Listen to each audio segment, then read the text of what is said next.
नमस्कार दोस्तों, स्वागत है आप सब लोगों का आरपीएससी एग्ज़ाम्स यूट्यूब चैनल पर। साथियों, अपन साइकोलॉजी पढ़ रहे हैं रीट के लिए, जिसमें यूनिट नंबर 4 चल रही है और यूनिट नंबर 4 में भी अपना ये जो वीडियो है, ये अपना पार्ट नंबर 3 आज जो वो चल रहा है। 2 पार्ट इससे पहले अपलोड कर चुका हूँ और दोनों पार्ट उम्मीद करता हूँ आपको अच्छे से समझ आ गए होंगे। आज अपना ये तीसरा पार्ट है और इसमें अपन जो जिस टॉपिक के बारे में डिस्कस करेंगे वो टॉपिक है समायोजन तथा कुसमायोजन। साथियों, समायोजन तथा कुसमायोजन न कि रीट के लिए बल्कि अपने दैनिक जीवन के लिए भी बहुत ही ज़्यादा उपयोगी है। होता क्या है समायोजन तथा कुसमायोजन, इसके बारे में डिस्कस करेंगे।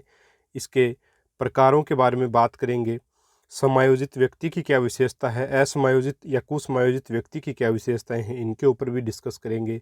और एक प्रश्न जो है, एक क्वेश्चन 100% जो है आपको परीक्षा में इस टॉपिक से देखने को मिल जाएगा। 100% इससे प्रश्न आएगा। देखिए, समायोजन क्या होता है साथियों? संतुलन बनाए रखना ही क्या है? समायोजन है। चाहे कैसी भी परिस्थिति है, संतुलन बनाए रखना ही क्या है? आपका समायोजन कहलाता है। देखिए किस प्रकार से, समझिए इस बात को। देखिए प्यारे साथियों, मान लीजिए कि ये एक लड़का है। यहाँ पे मैंने एक लड़के का चित्र बना दिया और इधर मैंने एक लड़की का चित्र बना दिया। अब साथियों, इन दोनों की क्या करवा दी? अपन ने शादी करवा दी। किसी बात के ऊपर इनकी क्या हो गई? अब लड़ाई हो गई। तो अपन क्या करेंगे? इस लड़के को भी समझाएंगे और इस लड़की को भी समझाएंगे कि थोड़ा सा एडजस्टमेंट तू कर और थोड़ा सा एडजस्टमेंट आप करिए। यानी कि दोनों को समझाएं कि आप थोड़ा थोड़ा एडजस्टमेंट करिए। अगर दोनों अपनी बात के ऊपर राजी हो जाते हैं तब तो क्या हो जाएगा? समायोजन उन्होंने कर लिया और जो है उनकी जीवन की जो गाड़ी है वो तेज गति से आगे बढ़ जाएगी। अगर अपनी बात वो नहीं माने तो उनके बीच में क्या स्थापित हो जाएगा? कुसमायोजन ही रहेगा। ठीक है। कुसमायोजन रहने से क्या हानि हो जाएगी? वो लोग जो है, उनकी जीवन की जो पटरी है, जो गाड़ी है, वो पटरी से फिर क्या कर देगी? उतर जाएगी, पटरी पर नहीं चलेगी, बाकी दूसरी दिशा में चली जाएगी और तलाक तक की नौबत भी आ जाती है। यानी कि प्रत्येक परिस्थिति में परिस्थिति के अनुसार खुद को ढाल लेना ही क्या कहलाता है साथियों? समायोजन कहलाता है। उम्मीद करता हूँ इससे आप समझ गए होंगे कि समायोजन क्या होता है। तो संतुलन बनाए रखना ही क्या है? समायोजन है। ठीक है। आप कहीं जो है गए रीट की तैयारी करने के लिए, मान लीजिए आप जो है वो कहीं भी किसी भी शहर में, या आप जोधपुर में मान सकते हैं, जयपुर में मान सकते हैं कि आप रीट की तैयारी करने के लिए जयपुर तो चले गए।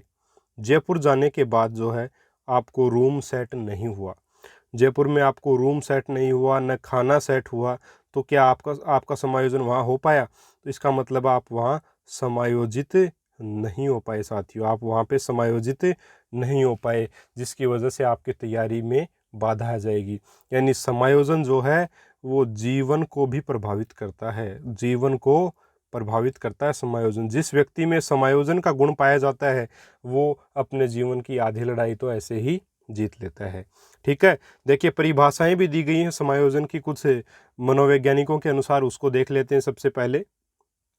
तो परिभाषाओं में देखिए, समायोजन निरंतर चलने वाली प्रक्रिया है जिसके द्वारा व्यक्ति अपने तथा वातावरण के मध्य संतुलन बनाए रखने के लिए व्यवहार में परिवर्तन करता है। यह परिभाषा है गेट्स की। गेट्स ने क्या कहा है कि समायोजन जो है वो निरंतर चलने वाली प्रक्रिया है। अब साथियों, कैसे याद करेंगे कि देखिए, अपन अपने कमरे का या अपने घर का या अपनी गाड़ी का गेट खोल करके क्या करते हैं? निरंतर चलते हैं कि नहीं चलते हैं? निरंतर चलते हैं ना। तो अपनी गाड़ी का गेट खोल करके, अपने घर का गेट खोल करके अपन क्या करते हैं? निरंतर चलते हैं। तो इस प्रकार जोड़ करके इसको याद कर सकते हैं। फिर दूसरी डेफिनेशन है स्किनर की। समायोजन अधिगम प्रक्रिया है, ये कहा है स्किनर ने। अच्छा, याद कैसे करेंगे इसको? देखिए, अधिगम मतलब क्या होता है? अधिगम का अर्थ होता है सीखना। अधिगम का साथियों क्या अर्थ होता है? सीखना। सी से सीखना और सी से ही क्या हो जाएगा? स्किनर हो जाएगा। तो इस प्रकार से थोड़ा सा जोड़ करके जो वो इसको याद किया जा सकता है। ठीक है साथियों, आगे देखिए, समायोजन श्रेष्ठता प्राप्ति का आधार है। समायोजन श्रेष्ठता प्राप्ति का आधार है। इसको एडलर के लिए, एडलर ने ऐसा बोला है कि श्रेष्ठता प्राप्ति का आधार ही क्या है? समायोजन है। ये एडलर ने कहा है। तो साथियों, इसको श्रेष्ठता शब्द को एडलर से अपन किसी भी प्रकार से जोड़ सकते हैं। जैसे जैसे क्या जोड़ सकते हैं, देखिए एडलर से क्या बता सकते हैं अपन, एटलस। और अपन जानते हैं एटलस की साइकिल बहुत ही ज़बरदस्त आया करती थी, बहुत नाम बिका उसका। तो एटलस की साइकिल क्या थी, श्रेष्ठ साइकिल थी। कैसी साइकिल थी, एटलस साइकिल कैसी थी, श्रेष्ठ साइकिल थी। तो श्रेष्ठ से श्रेष्ठता और एटलस से एडलर हो जाएगा। इस प्रकार से इसको अपन आराम से याद कर सकते हैं। ठीक है साथियों, आगे देखिए। समायोजन एक ऐसी प्रक्रिया है जिसके द्वारा हम अपनी आवश्यकताओं तथा उनको प्रभावित करने वाली परिस्थितियों में संतुलन बनाते हैं। ये डेफिनेशन है बोरिंग, लेगफील्ड, वेल्ड के अनुसार। तो याद कैसे करेंगे, देखिए बहुत ही अच्छी ट्रिक बनाई है इसके लिए मैंने। साथियों देखिए, अपनी आवश्यकताओं को और व्यक्ति की, इस शब्द को पकड़ना है, अपनी आवश्यकताएं। आवश्यकताएं कौन कौन सी होती हैं आदमी की, रोटी, कपड़ा और मकान। ये तीन ही तो आवश्यकताएं मेन, तो रोटी, कपड़ा और मकान। अब ये जो रोटी है ये किससे मिलती है, फसल होगी तभी तो रोटी मिलेगी। और फसल अच्छी कब होती है, जब खेत में क्या हो, बोरिंग हो। क्या हो, बोरिंग हो। बोरिंग यानी कुआं हो। ठीक है, कुएं से बढ़िया नोजल चलती हो, बढ़िया पानी लगा हुआ हो, अच्छा बोरिंग किया हुआ हो, तो फसल अच्छी होगी। फसल अच्छी होगी तो रोटी मिलेगी। रोटी क्या आवश्यकता है, तो आवश्यकता शब्द को अपन ने बोरिंग से जोड़ लिया।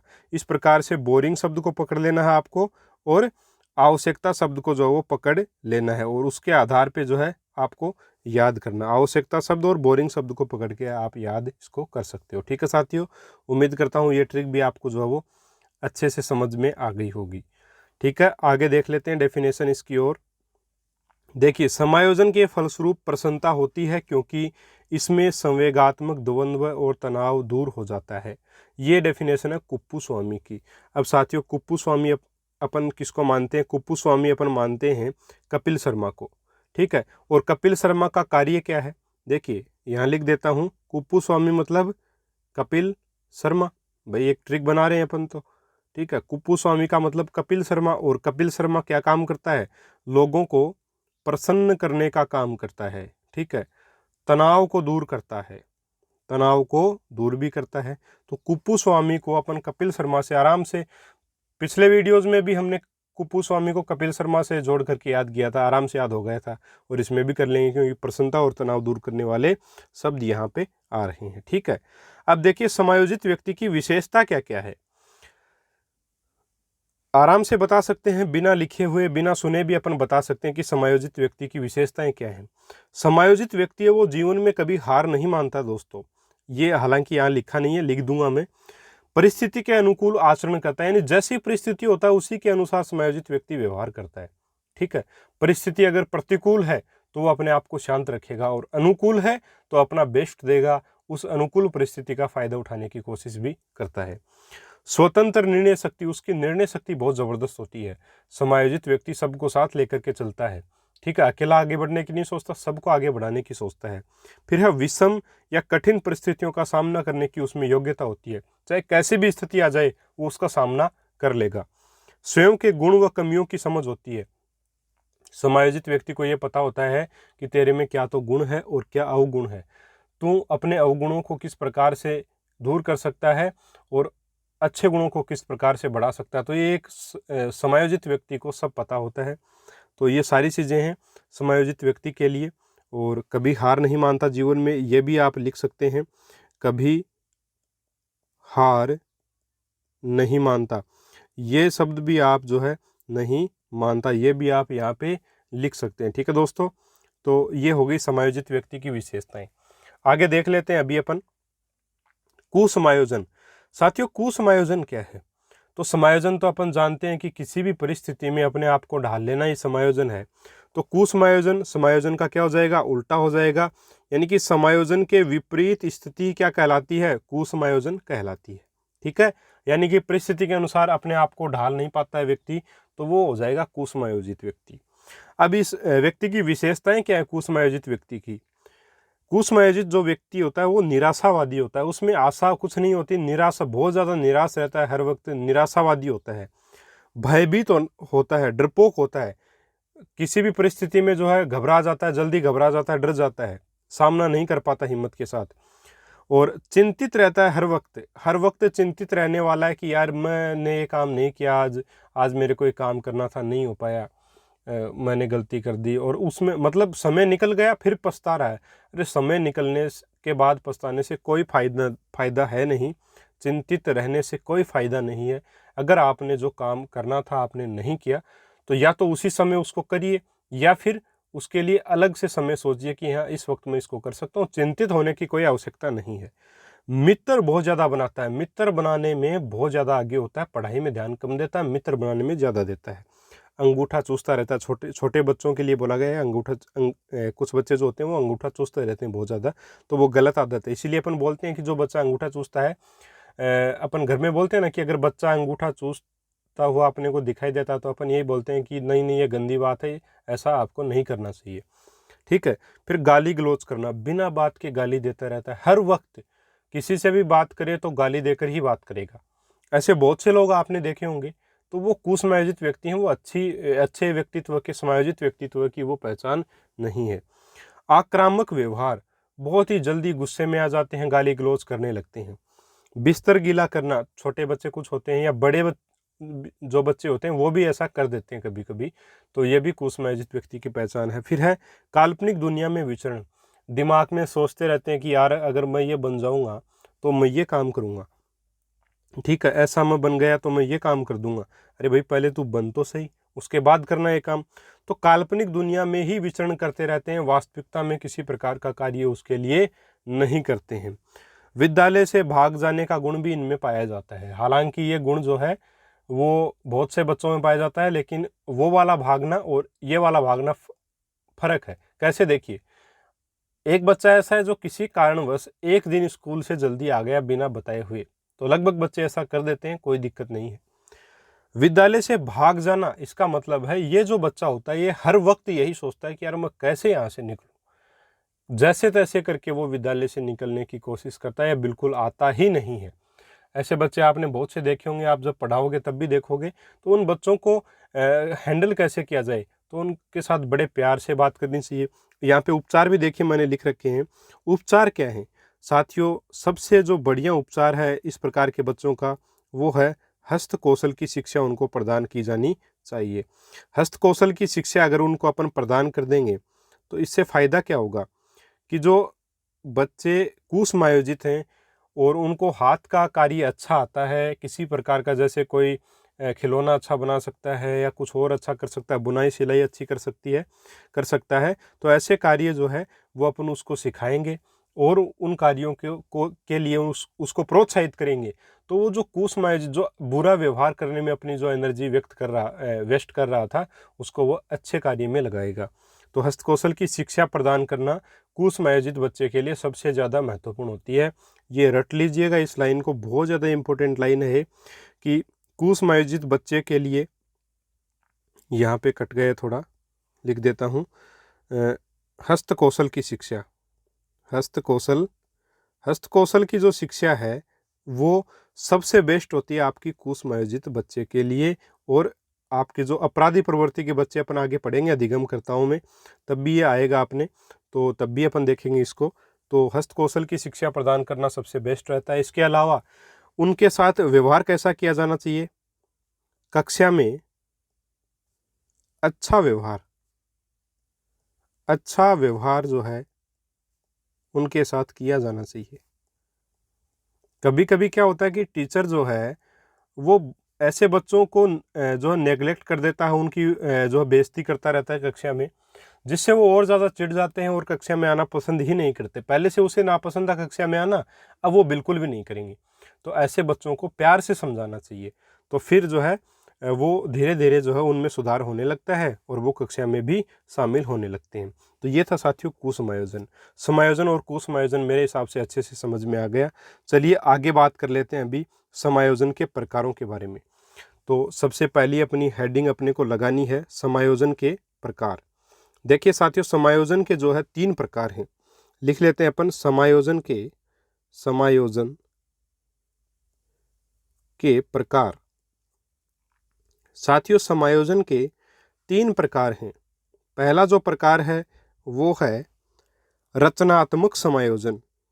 रचनात्मक समायोजन, ठीक है। 3 प्रकार हैं इसके। रचनात्मक समायोजन पहला प्रकार है। रचनात्मक समायोजन का मतलब क्या साथियों, देखिए सबसे पहले देख लेते हैं रचनात्मक समायोजन का अर्थ क्या है। देखिए साथियों, इसमें व्यक्ति जो है वो रचनात्मक क्रिया जैसे चित्र आदि बना करके समायोजन स्थापित करता है। मान लीजिए व्यक्ति को गुस्सा आ गया, ठीक है, और बहुत ज़्यादा गुस्सा आने के बाद वो जो है वो ये सोचता है कि मैं, और वो बच्चा कैसा है कि वो गाली गलौज जो है वो नहीं करता, बिल्कुल बुरा नहीं बोलता है, उसको गुस्सा आ गया तो वो अपने गुस्से का एडजस्टमेंट कहाँ करेगा। कभी कभी जो है लोग चित्र बनाकर अपने गुस्से को निकाल देते हैं। चित्र बनाकर समायोजन करना ही क्या कहलाता है, रचनात्मक समायोजन। यानी कि अपने गुस्से को या जो है जो विपरीत परिस्थिति है उसको दूर कैसे करना, उस स्थिति में आप चित्र बनाने लग जाओ, कोई और रचनात्मक कार्य में आप लग जाओ। यानी कि कभी कभी होते हैं ना, पढ़ने से बोर हो जाते हैं अपन, तो तब अपन समायोजन कैसे करते हैं परिस्थिति से, तब अपन या तो गाने सुनकर करते हैं, या कोई चित्र बना करके करते हैं, या कोई कहानी की रचना करके करते हैं, या कोई कविता की रचना करके अपन समायोजन कर सकते हैं। तो ऐसी क्रियाएं करना जो है वो रचनात्मक समायोजन के अंतर्गत आता है। तो एक तो प्रकार है आपका रचनात्मक समायोजन। दूसरा प्रकार देखिए साथियों कौन सा है, दूसरा प्रकार आपका मानसिक मनोरचना समायोजन। लिख देता हूं मैं पहले, फिर बात करेंगे कौन सा क्या होता है। मानसिक मनोरचना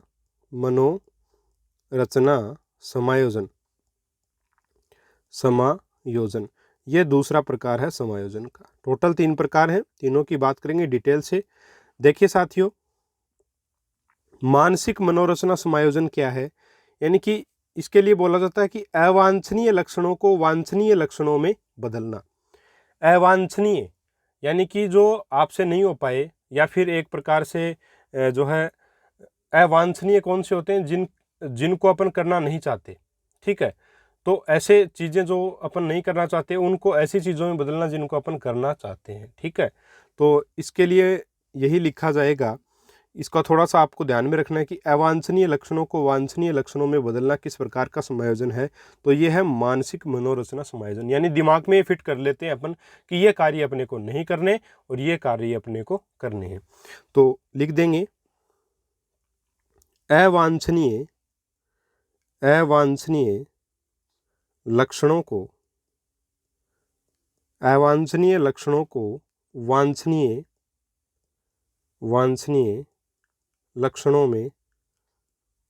लक्षणों में बदलना ही क्या कहलाता है, आपका मानसिक मनोरचना समायोजन कहलाता है। अब प्यारे साथियों देखिए, मैं अभी साथ साथ लिखवा रहा हूँ आपको, तो आप भी जो है अपने नोट्स जो वो स्वयं बनाएं, मेरे हिसाब से बेस्ट रहेगा। तीसरा अपना जो प्रकार है समायोजन का वो है स्थानापन्न समायोजन। अब ये क्या है देखिए, स्थानापन्न समायोजन, इसको भी अपन एक बार लिख लेते हैं, उसके बाद इसके बारे में भी डिस्कशन करेंगे। स्थानापन्न समायोजन साथियों क्या होता है, देखिए स्थानापन्न समायोजन में दूसरों पर उत्तरदायित्व डालकर समायोजन स्थापित किया जाता है इसमें। यानी कि इसमें क्या होता है कि दूसरों पर उत्तरदायित्व डाल दिया जाता है और उसके द्वारा समायोजन किया जाता है। यानी कि अपन देखते हैं कि मान लीजिए अपने परिवार में अपना जो छोटा भाई है या अपनी छोटी बहन है, वो मान लीजिए बुरी आदतों का शिकार है। छोटा भाई है वो बुरी आदतों का मान लीजिए शिकार है, किसी भी बुरी आदत का शिकार आप मान सकते हो। उस बुरी आदत को, उस कुसमायोजित व्यवहार को आपको दूर करना है, तो आप क्या करेंगे, उसको किसी न किसी प्रकार की जिम्मेदारी आप दे देंगे, ठीक है। जिम्मेदारी उसके ऊपर कोई ना कोई, मान लीजिए उसको ये जिम्मेदारी दे देंगे कि तेरे को जो है, अगर तू यही काम करता रहेगा तो तेरे को खेत में जाकर के लाइन पलटनी पड़ेगी रोजीना, ठीक है। या उसको बोल देंगे कि तेरे को घर के लिए सब्जी लेकर के आनी है, घर पे खाना बनाना है, झाड़ू पोछा करना है, ये करना है, वो करना। यानी उसको जिम्मेदारी दे देंगे, तेरी ये जिम्मेदारी है कि तू पूरे दिन पौधों में पानी लगाएगा, जो है इनकी देखभाल करेगा। तो इस प्रकार से जिम्मेदारी डाल करके जो है इस समायोजन करवाना, जो यानी कि उसका ध्यान जो है वो बुरी आदतों में था, उस ध्यान को हटा करके अच्छी आदतों में उसका ध्यान लगाना, ये होता है स्थानापन्न समायोजन। यानी एक स्थान से हटा करके ध्यान दूसरे स्थान पे लगा देना ही क्या कहलाता है, स्थानापन्न समायोजन। तो ये आ जाएगा आपका उत्तरदायित्व डाल करके, उत्तरदायित्व डालकर समायोजन। उम्मीद करता हूँ समायोजन के तीनों प्रकार आप समझ गए होंगे। यही 3 प्रकार हैं समायोजन के, तो ये अपन ने पढ़ लिए हैं। अब देखिए कुसमायोजन के भी 3 प्रकार हैं। देखिए कुसमायोजन के 3 प्रकार कौन कौन से, उनको भी अपन देख लेते हैं। सबसे पहले मैं लिख देता हूँ ऊपर हेडिंग, कुसमायोजन के प्रकार, कुसमायोजन के प्रकार। अब कुसमायोजन के प्रकार कौन कौन से हैं साथियों? देखिए 3 प्रकार हैं। पहला जो प्रकार है वो तो है आपका साधारण कुसमायोजन। अब साथियों साधारण कुसमायोजन क्या है देखिए, और इसी के साथ दूसरा भी मैं आपको बता दूं, वो है आपका गंभीर कुसमायोजन, और तीसरा है आपका अत्यधिक गंभीर कुसमायोजन। तो नाम लिख देता हूं, बस नाम काफी है इसके। एक तो है आपका साधारण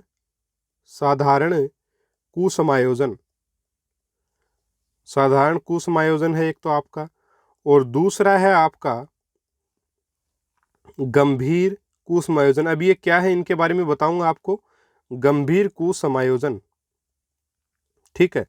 और तीसरा है जो है वो है आपका अत्यधिक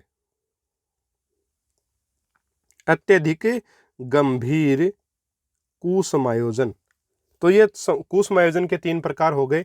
साधारण कुसमायोजन में साथियों क्या आएगा, देखिए साधारण कुसमायोजन में जैसे चोरी करना है वो साधारण कुसमायोजन के अंतर्गत आता है, विद्यालय से भाग जाना है वो भी साधारण कुसमायोजन के अंतर्गत आएगा, झूठ बोलना है वो भी साधारण कुसमायोजन के अंतर्गत आएगा। तो चोरी और झूठ बोलना ये सारे के सारे जो है वो साधारण कुसमायोजन के अंतर्गत आएंगे। अगर गंभीर कुसमायोजन की बात करें तो देखिए इसमें आएंगे न्यूरोसिस। कल बताया था मैंने न्यूरोसिस क्या होता है, कल वाले वीडियो में को अगर आपने देखा है तो ज़रूर आप समझ गए होंगे न्यूरोसिस क्या होता है, ठीक है। और नहीं देखा तो ज़रूर देखेगा न्यूरोसिस। और उन्मादी बच्चा, यानी अचानक बहुत ज़्यादा गुस्सा आ जाता है, अचानक बहुत ज़्यादा खुश हो जाता है, उन्मादी स्वभाव का बच्चा, वो भी गंभीर कुसमायोजन वाले व्यक्तित्व में आएगा। वहीं अगर बात करें अत्यधिक कुसमायोजित व्यक्ति तो वो क्या होगा, जैसे साइकोसिस एक प्रकार से पागलपन वाला जो व्यक्ति है वो इस अत्यधिक गंभीर कुसमायोजन के अंतर्गत आएगा। तो ये कुसमायोजन के 3 प्रकार हैं। उम्मीद करता हूं आप इनको समझ गए होंगे। अब साथियों देखिए 2-3 बातें और हैं जो इम्पोर्टेंट हैं, वो भी किसी बुक में वैसे आपको धीर सिंह जी वाली पुस्तक में भी शायद नहीं मिलेंगी। समायोजन के प्रतिमान है, समायोजन के प्रतिमान,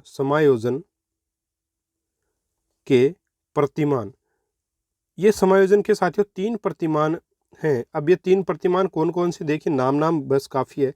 एक तो आपका फ्राइड के अनुसार या फ्राइड का प्रतिमान। फ्राइड के अनुसार क्या है देखिए, वही इड, ईगो, सुपर ईगो, अपन सब ने ये पढ़ लिया है, ठीक है। लिबिडो, ये जो सारी चीजें ये फ्राइड के अनुसार समायोजन का ये प्रतिमान है। ईड, ईगो, सुपर ईगो के बारे में बताया वही है। मनोविश्लेषणात्मक सिद्धांत जो है वही समायोजन का भी प्रतिमान है। तो इसको पढ़ने की आवश्यकता नहीं है, बस आपको बता देता हूँ ऐसे ही। एक और प्रतिमान है एडलर के अनुसार। अब देखिए साथियों मैंने बताया है समायोजन की परिभाषा में कि एडलर से क्या याद रखना है, एटलस, और एटलस की साइकिल क्या आया करती थी, श्रेष्ठ आया करती थी। तो एडलर ने क्या कहा अपने प्रतिमान में, एडलर ने जो है श्रेष्ठता की कामना ही क्या है समायोजन, ऐसा बोला है। एडलर ने क्या कहा है कि श्रेष्ठता की कामना ही समायोजन है। ये जो है अपने प्रतिमान में बोला है एडलर ने। एक और जो प्रतिमान है वो है आपका जुंग का प्रतिमान।